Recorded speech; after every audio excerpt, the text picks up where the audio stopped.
What's up, everybody? Welcome to Fantasy Sports Now. Today I want to talk to you about receiver free agents that are on the move. A lot of people re-signing, a lot of people on the move. The season's early, but we want to talk about these guys, so we'll start thinking about them on their new teams. We don't want to be caught off guard with their value going up or down and us not being aware that they've moved entirely. So that's what I'm here for. If you want to look at some running backs, look at some prior videos of mine. If you want to hit me with a sub, that'd be great. It's still a pretty small channel. I don't like to spend an hour talking about five names like CBS and all these big channels do. So I like to get into the content. So let's just go ahead and let's do that. Okay. So first, I want to talk about Chris Godwin re-signing with Tampa Bay. It's a great move for both teams, and I say re-signing, franchise tagged.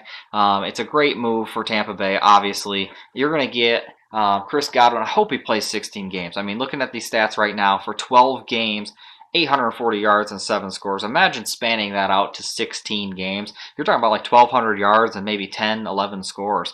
Especially with a team that has Tom Brady for a second year, Arians for a second year, this offense and defense for a second year after just winning the Super Bowl. They had to figure out everything during the year, how to work together during the year, and now this is year 2. So I think that that's pretty amazing what they were able to do last year. So for me, this is as good as it gets for Godwin.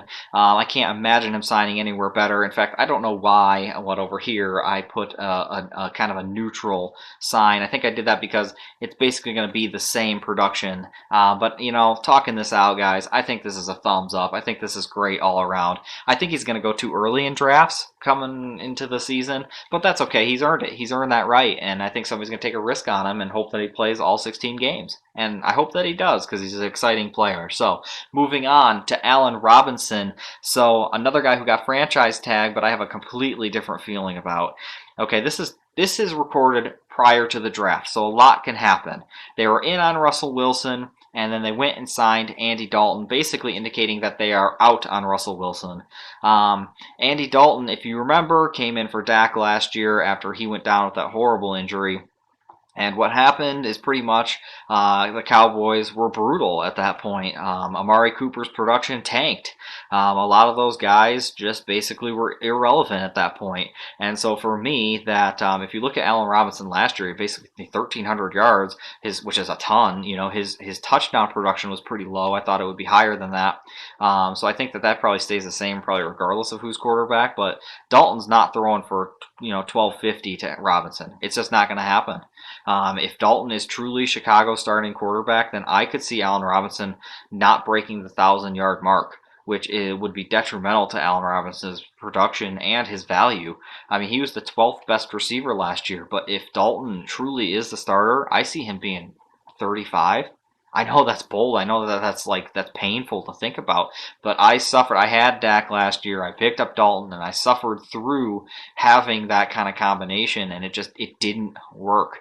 And I don't know why the Bears think that it will work. He's a good team manager, but he was unable to take Dallas to the playoffs at a time when it was the worst division ever. Anyway, this isn't about Dalton. This is about Robinson. I think that this franchise tag really crushes his value. I think it's going to be bad for him.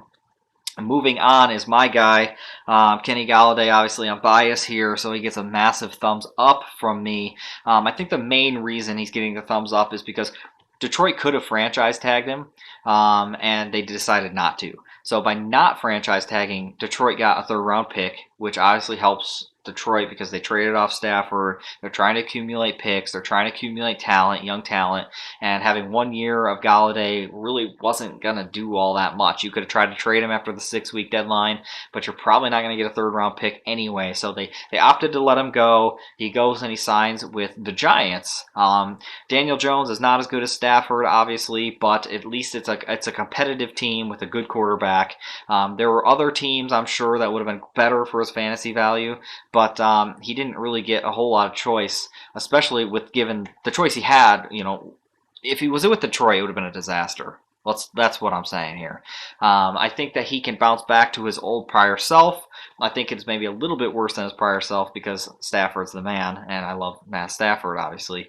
But I think that he bounces back and he returns to the elites, if you will, or just under the elites.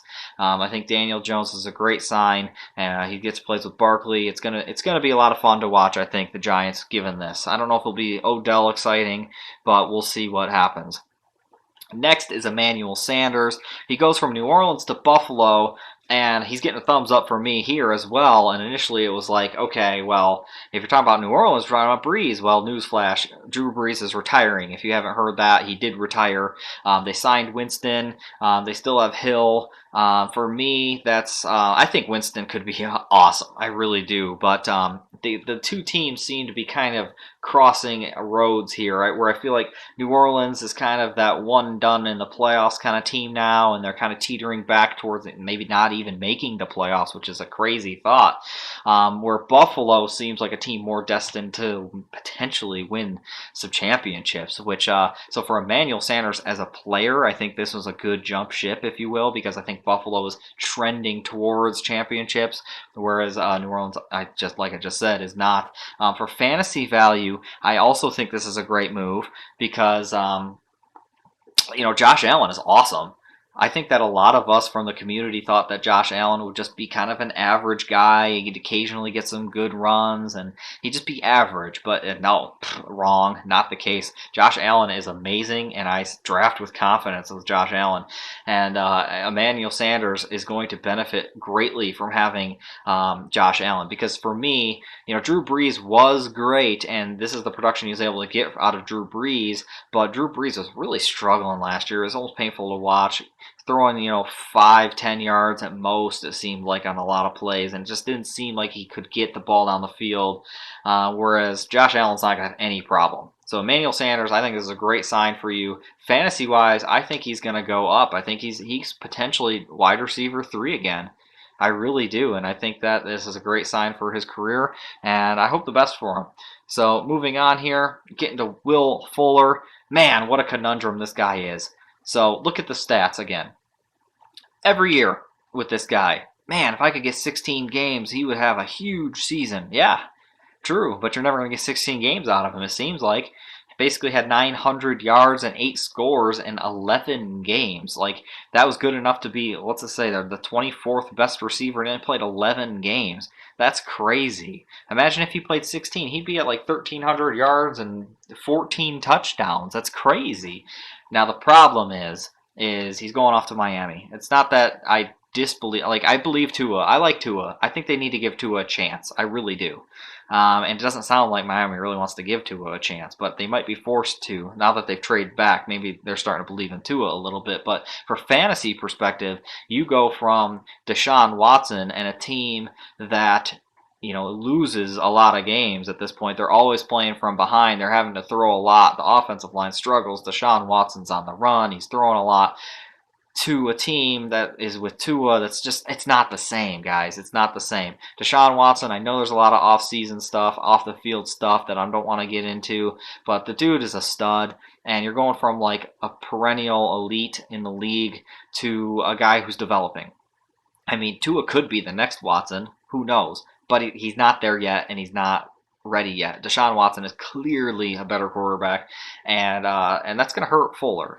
There's no doubt about it. So if you're expecting him to get up into that 14 touchdown range, I don't see it, and I'm not so sure he's going to repeat what he did last year, honestly, even if he can stay on the field. Last one for this one, we're going to do 2 parts just to let you know, because there's a lot of receivers that are moving, and I don't want to make these videos too long, guys. I don't want to take all your day talking about this stuff. We got a lot of stuff to do.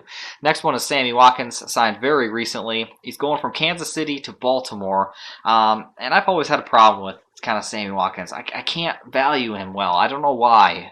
He plays 10 games last year. In those 10 games, he does okay. He's in the best offense in the league, and he does okay. Now, was that because there's so many weapons there that it's hard to kind of spread it out to everybody and have big seasons? Yeah, probably there's a bit of that. Do I think going to Baltimore is going to really hone in on Sammy Watkins? No, I really don't. Baltimore is a running team first. Lamar Jackson and Dobbins are going to run the ball. That's how their strategy is. That's what they do. They run first. I think that Sammy Watkins will jump in line of the receivers. He's going to be out there for most of the snaps, but usually when they're passing, they're throwing to Mark Andrews. They're going tight end first, and then they're going out to the wide receivers. So for me, Sammy Watkins' value isn't that great, and it wasn't great before. So for me, I don't think he's going to be a wide receiver 3. I think he's a flyer. I think that it's a guy you take maybe in hopes that Baltimore can somehow rekindle some of their great unstoppable offense that they once had.